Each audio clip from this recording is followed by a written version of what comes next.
પૌવાનો નવો નાસ્તો. તો આપણે બનાવવાની શરૂઆત કરશું. તો આ 2 કપ પૌવા લીધા છે અને 2 થી 3 પાણીમાં ધોઈ નાખશું સારા.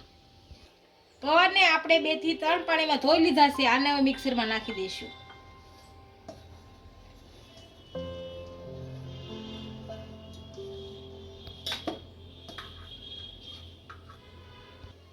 હવે આપણે આની અંદર અડધો કપ ચણાનો લોટ નાખીશું.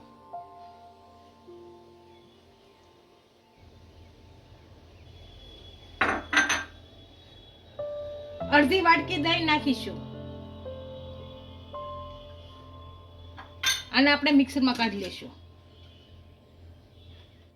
આ બધી વસ્તુને આપણે એક મિક્સરમાં કાઢી લીધી છે અને એક વાસણમાં કાઢી લેશું.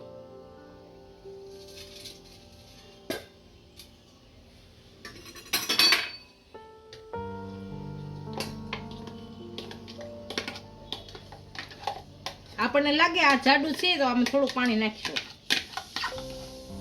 આ થોડું જાડું લાગે છે એટલે થોડું પાણી નાખીએ. હવે આની અંદર આપણે છીણેલી કોબી નાખીશું.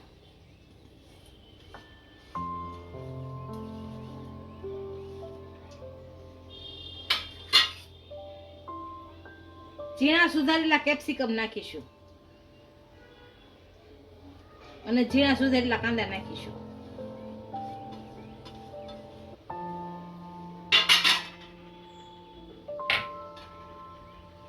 ઝીણું ક્રશ કરેલું લસણ નાખીશું.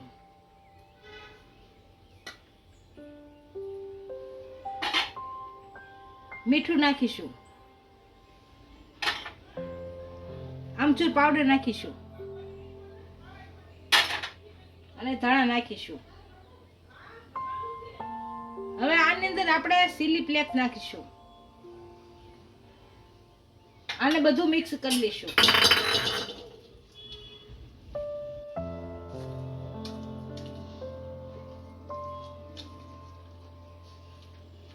એવું લાગે તો થોડું પાણી નાખીશું.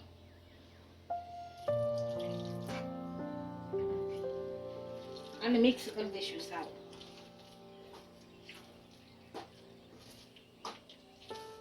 આપણું બેટર તૈયાર થઈ ગયું છે. આ નાના પુડલા બનાવી લઈશું.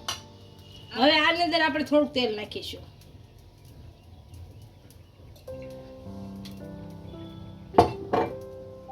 હવે આ બેટર બનાવી નાખીશું અને પુડલાનો શેપ આપી અને ફેરવી નાખશું.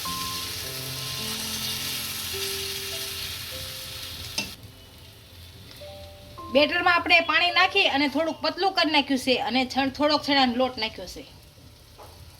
અને પાછું થોડુંક સાઈડમાં તેલ નાખી દઈશું અને છડવા દઈશું. બંને બાજુ સારું શેકાઈ ગયું છે. આને હવે કાઢી લેશું. આ જ રીતના બધા બનાવી લેશું. આપણો પૌવાનો નાસ્તો તૈયાર થઈ ગયો છે. એને એક ડીશમાં સર્વ કરી લઈશું.